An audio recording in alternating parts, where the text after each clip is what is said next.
Welcome back to Subversive Preacher. My name is Cameron Miller, and this is a sermon for All Saints Sunday. And the reading is the Beatitudes in Matthew, which means we have an elephant in the room, and I don't mean the Republican kind. It's a big old elephant that makes everyone uncomfortable and is just plain painful. It's this. Jesus may call a bunch of unfortunates who inhabit the margins blessed or blessed. But we know there are some mean, nasty people with buku and goo gobs of money who are blessed beyond measure as millions of others struggle, starve, get maimed and killed by the weapons that those others make and own, and are generally vulnerable, unwell, and with no prospect of getting any better. But here's the thing. It's the thing that keeps me looking past that ugly and maddening contrast for a bit of grace and truth in what Jesus said. Jesus lived in a world of ugly contrast too. In fact, his world, I think, was probably uglier than ours. You want to talk violence, mayhem, chaos, death, and taxes? First century Judah and Galilee was a case study in ugly. So Jesus knew something we didn't, which is not all that big of a surprise, is it? I mean, Jesus had ugly come down on him in the form of torture and crucifixion, and even so, a world religion named after him swallowed the same empire that killed him like an amoeba gulping protozoan. I don't know where that analogy came from. Anyway, blessed and blessed and blessed are the ones who are cursed and beat up and beat down and otherwise trodden upon by those who live in comfort with the most money and the most toys. That's the elephant I'm talking about. And it stands there moseying around, chomping on the grass whenever Jesus' Beatitudes come up in the lectionary.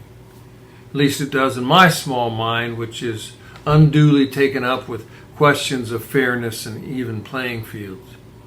But there is a trap door under the Beatitudes, and it is that blessed, the word blessed, doesn't mean what we think it means, at least not as we think about it today in our world. Because you see, when Christians make ready to eat, the custom is, as they say, or we say, to say a blessing. We bless this food for our use and us to thy service. It's familiar. It's as if we are asking God to dedicate this food to some special service or thanking God for the receipt of a gift. Jews do not bless food.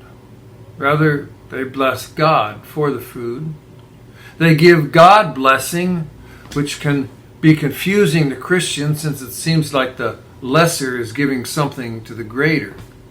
But Baruch atah, blessed are you, is not the creature giving a blessing to the Creator. Rather, Baruch, the Hebrew word for blessing, is related to the Hebrew word for drawing down.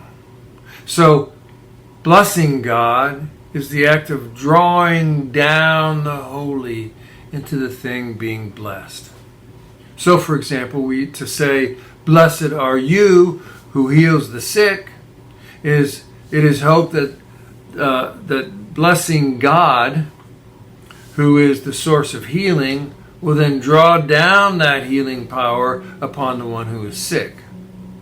Baruch atah, blessed are you, is to draw down the power or the presence of God to the ones or the things being addressed. It is not bless this food, but rather bless God, the source of this food, who might then make it more abundant. So it isn't difficult to see that Jesus is not blessing the poor in spirit because they are peacemakers or because they are merciful. He's asking God to draw down upon them, to manifest the holy within them. Baruch, draw down, beloved, on those who mourn. Baruch, draw down, beloved, on those who are meek. Baruch, draw down, beloved, on those who hunger and thirst for righteousness. Baruch, draw down, beloved, on the merciful. Baruch, draw down, beloved, on the pure in heart. Baruch, draw down, beloved, on the peacemakers. Baruch, draw down, beloved, on the persecuted. He's not blessing them with some spiritual commodity as if casting a magic wand in their direction and giving them goodies. He is blessing God for them and inviting God to be present in them, with them. Now in our world, especially in the United States of capitalism, when we hear someone say, "I'm blessed," what we are hearing is, "I have something." And sometimes, in the way that it's said, "I'm blessed," it can also mean, "I have something," and you don't. When we hear someone say they know somebody else who is blessed, it often means they got something. We think in terms of commodities. We think in terms of what we have and don't have.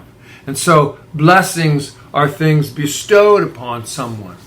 "Oh, you're so blessed" means, "Oh, you got what you wanted. Aren't you lucky?"